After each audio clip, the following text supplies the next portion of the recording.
अपने पराए।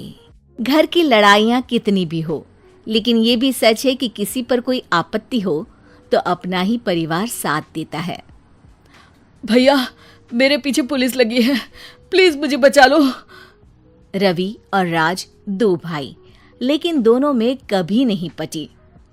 अरे क्या हुआ छोटे, क्या कर दिया तूने? अरे कुछ नहीं भैया, मेरा दोस्त है ना राजू, वो मुझे लेकर बैंक गया था। मुझे नहीं पता भैया कि वो वहाँ बैंक लूटने जा रहा है। मैं उसके साथ बैंक में घुसते ही सीसीटीवी कैमरे में दिख गया हूँ। अब पुलिस मुझे ढूंढ रही है भैया, मुझे बचा लो। राज कुछ सोचता है, फिर कहता है, ओके, तुम यहीं रुको, मेरा एक दोस्त पुलिस में है, मैं बात करता हूँ। तभी वहाँ रवि की बीवी राज की बीवी के साथ आ जाती है।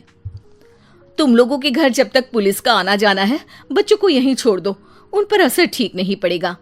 तभी वहां पुलिस आ जाती है। चलो चलो, कौन है रवि, थाने चलो। मैंने कुछ नहीं किया, मुझे कुछ नहीं पता। अरे वो तो पुलिस स्टेशन चलकर ही पता चलेगा कि कुछ पता है कि नहीं, चलो। कहानी का फ्लैशबैक। भैया, मुझे मेरे मकान में हक चाहिए ही चाहिए। अरे लेकिन छोटे, अभी मेरे बच्चों पर काफी खर्चा है, तेरी भाभी की भी तबीयत ठीक नहीं रहती, बजट बिल्कुल नहीं है कि मैं अलग होकर रहूं। देख लो भैया, 1 महीना है तुम्हारे पास, जल्दी से घर खाली कर दो। अरे कैसी बात कर रहे हैं भैया, मेरे शरीर में अभी इतनी हिम्मत भी नहीं कि घर को खाली करे। तो क्यों अपना पोषण बेचा भाभी? अरे तुम तो जानती हो, पिताजी की बीमारी के कारण उन्हें हमारी जरूरत थी, कैसे आते पैसे। ससुर जी तो बूढ़े थे भाभी, उनकी बीमारी में भी पैसे लगाना कौन सा अकल का काम था। तो क्या पिताजी को मैं मरने के लिए छोड़ देता? अरे रवि, तू तो समझ, पापा को हमारी जरूरत थी, उन्होंने हमारे लिए हर वो काम किया जिससे हमें खुशी मिले। बैक टू रवि, जो जेल में बैठा है। ये मैंने क्या कर दिया था? मैं ना पिता का हुआ ना ही भैया का, मेरे साथ जो हो रहा है ठीक ही हो रहा है। तभी वहां पुलिस वाला आता है। रवि, तुमसे कोई मिलने आया है। भाभी, आप यहाँ क्यों आई? पुलिस स्टेशन है ये भाभी। भैया, आपकी जगह मेरा भाई होता तो क्या मैं नहीं आती? अच्छा, ये खाना ले लीजिए, खा लीजिएगा। आपके भैया लगे हैं वकीलों और पुलिस वालों से बात करने में, डरने की कोई बात नहीं। जब आपने गुनाह किया ही नहीं तो सजा भी नहीं मिलेगी। रवि भाभी को देखकर रोने लगता है।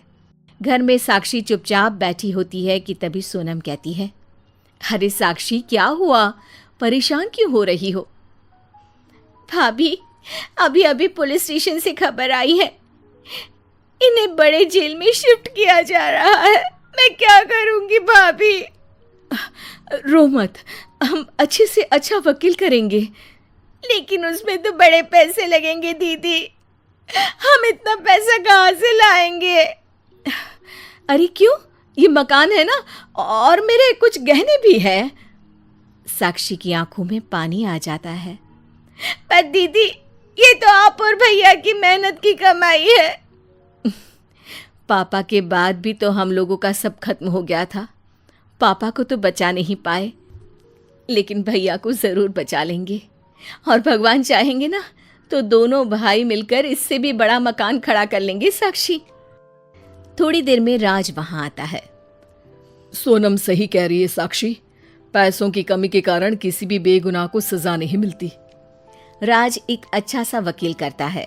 सोनम और साक्षी बचाए पैसे और अपने गहनों को बेचकर रवि का केस लड़ते हैं और जल्द ही रवि जेल से बाहर आ जाता है। रवि राज को गले लगाकर कहता है, भैया मुझे माफ कर दो, मुझे साक्षी ने सब कुछ बताया है। भैया, आपने मुझ पर विश्वास किया, मेरे लिए दिन रात मेहनत की, भाभी ने अपने गहने तक बेच दिए। भैया, आपने तो पापा के लिए भी पैसे नहीं देखे, लेकिन मैं बहुत ही सेल्फिश निकला।